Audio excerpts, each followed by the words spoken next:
Hey, how's it going? Nah, I don't want to talk about it. That's cool. We don't have to talk. It's not easy being an emotionally stunted man. Maybe it's parenting, maybe it's societal pressure, maybe it's some primal instinct to suck it up. But whatever it is, it makes sharing the bruised parts of ourselves hard. What we need is a primer, something that opens a crack in our window of acceptance, something to allow a cold breeze to enter, something like a cathartic movie. While a comedy can distract us from the pain, a tragedy encourages us to confront it, accept it, and brace for it. What you boys need is a tragedy. Because a good way to cope with the troubles of our lives is to start by empathizing with those of others. What do you think? Want to watch a movie? Which one? Any recommendations, Mr. Narrator Man? Sure. If you are feeling a little blue and communicating it with a loved one or a trusted friend feels too brutal, here are 10 movies that can ease you in. These are 10 cathartic movies for dudes who need to feel.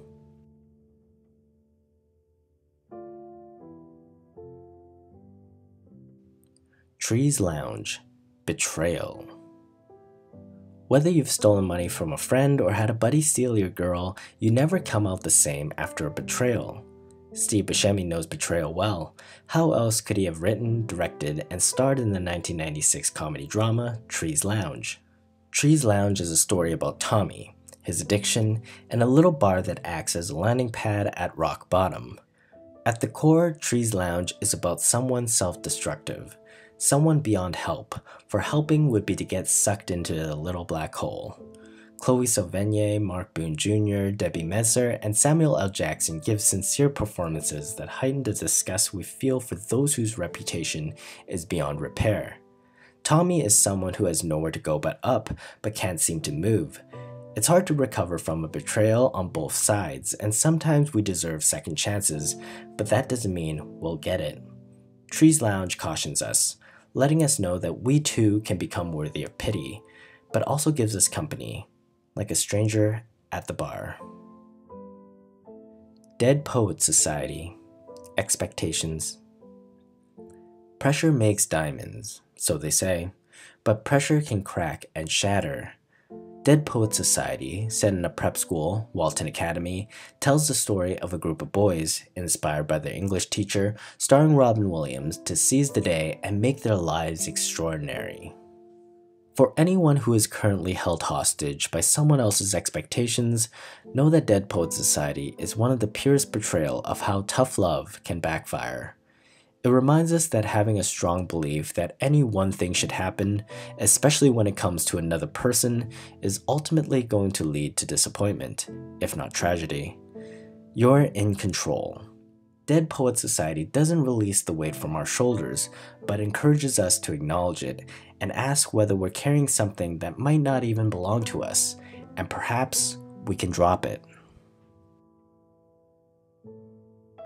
The Wrestler. Mortality. As we fade, as it becomes clear that the glory days are over, as we cling ever longer to keep the light lit, we confront life fully. We start to take stock of what actually matters. In The Wrestler, directed by Darren Aronofsky, we learn that our choice in what matters can be perfectly selfish. It's our right to ride out the end of our days holding on to the illusion of what we ourselves deem successful. However, The Wrestler wants us to be completely honest and to accept that our choices are not without ripples. Mickey Rourke gives a poignant performance as Randy the Ram Robinson, where he used the fall of his character as the comeback for his own career. The Wrestler acts as warning and encouragement, as disappointment and pride, as mercy and hope. Wherever you are in your own comeback, know that even though your body may give up on you, you can fight until the last breath. Mystic River. Punishment. The damage of trauma lasts a lifetime. It's a scar that never fully heals, and if you're unlucky, it's something you can leave hidden. Mystic River, directed by Clint Eastwood, with heart-wrenching performances from Sean Penn, Tim Robbins, and Kevin Bacon, is a visceral experience that forces us to meet face-to-face with the words justice and punishment, and what that means to us. In this unjust world, we can feel that we need to take matters into our own hands. We are rather preys or predators. There is no one here to help us. In this way, seeking justice becomes the punishment, like handcuffs we put on ourselves. We often call this demand for justice revenge. What is done to us, we do to others. Eye for an eye. Mystic River balances the tragedies and what people would suspect of us after such an event. This is not an inspirational story. It's a dreadful tale of how retribution can backfire, and as reactive animals, more often than not, that is what we need. The Elephant Man. Humility. Every day we look into the mirror and face who we are. Our face is how we show ourselves to the world. In these digital times, it's easy to hide away. Hide behind an avatar, hide our flaws, hide our deformities, hide the things we think will bring us shame. The Elephant Man, directed by David Lynch, is a story about a man who cannot hide, about a man who is cursed from birth, a man who yearns for kindness as much as he yearns to lie down to sleep. John Hurt portrays John Merrick, the Elephant Man, based off of a real person from the late 1800s who was born with severe yet mysterious deformities. While it's easy to pity Merrick, what the movie really asks of us is not pity, but rather simple humility. Regardless of how others appear, understand that we aren't seeing the full picture, and so it goes with ourselves when we look in the mirror. While we put ourselves out there and receive others in return, the Elephant Man reminds us not to let vanity be the measurement of our worth. Inside Llewyn Davis. Loneliness.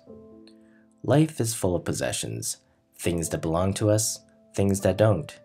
As we move through this song of ours, we realize how little we have, and even the things we have are usually temporary, and the things that matter can rarely be replaced.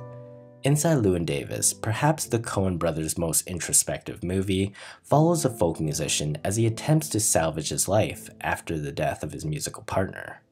Oscar Isaac gives a touching performance, showing how the world can kick us even when we are down, and how easy it is to take advantage of us when we have nobody else to protect us, to stand up for us, to give us a place to stay. Outside, the unsympathetic world, in our desperation, gives us a worse deal, and it rushes us, before we are ready, to get over what we know we never can. Inside Llewyn Davis is a story about recovering, about trying to do better, and how hard it is when we have to go at it alone. Lost in translation. Insignificance. What happens when we get everything we dreamed of? Well, life continues, and from that new normal we can rather chase more or hang on bitterly to what we have for fear that we might recede and lose it.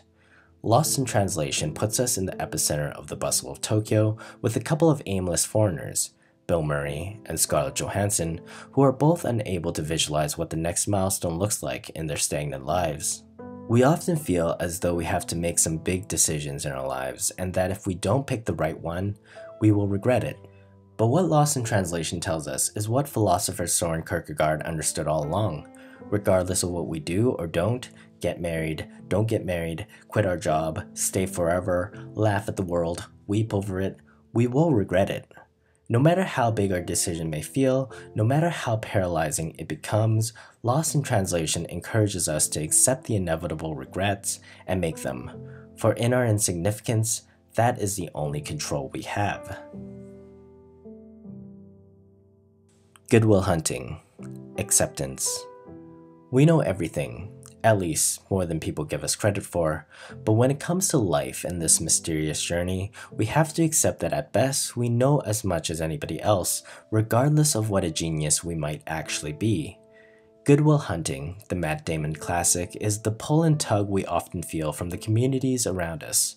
The communities that offer the lure of belonging, the lure of comfort, the lure of accolades, or rather, a distraction from who we really are. Robin Williams' powerful performance reminds us that amidst our stubbornness, we are as lost as everyone else. Yet regardless of whatever blessings or curse we are given, when an opportunity comes along, it is still our job to recognize and potentially learn from it. When we think we know it all, we push away. When we accept there is more to know, that there are experiences out there, we must chase. Manchester by the Sea. Guilt. We'll make mistakes, we'll hurt others, and life continues.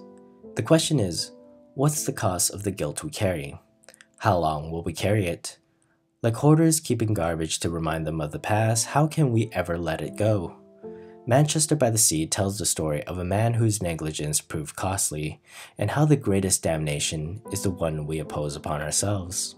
Casey Affleck gives a compelling performance as Lee Chandler, a man who will never recover from his past. Even as we, the audience, have long absolved this person, he cannot forgive himself. We can find ourselves in Lee's shoes, unable to let go of the guilt we carry, even when the rest of the world is telling us it no longer does anyone any good. The pain, like a concussion, remains. Perhaps we need to look upon ourselves in the third person, like we are watching ourselves in a movie, our characters haunted by the past.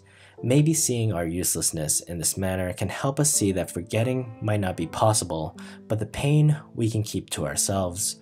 We don't have to inflict it on others. We can be the sacrifice, a sacrifice for another person, and that can be the way we find forgiveness. Eternal Sunshine of the Spotless Mind.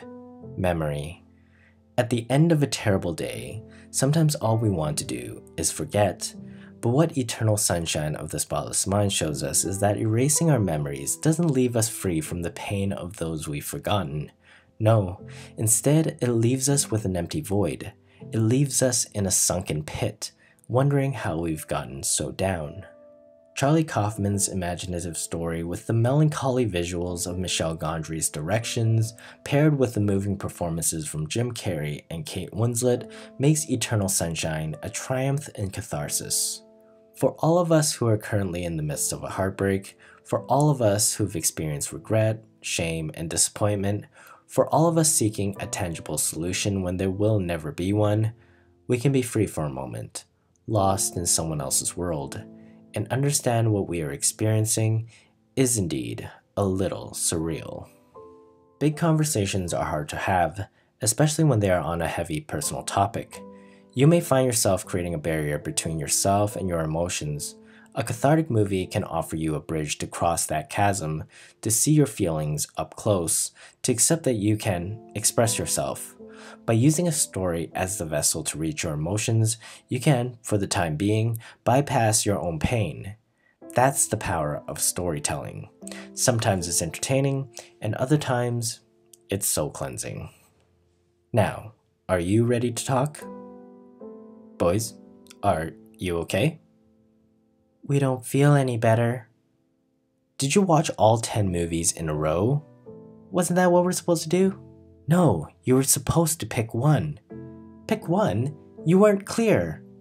I don't know if I'll ever be happy again. Oh, great.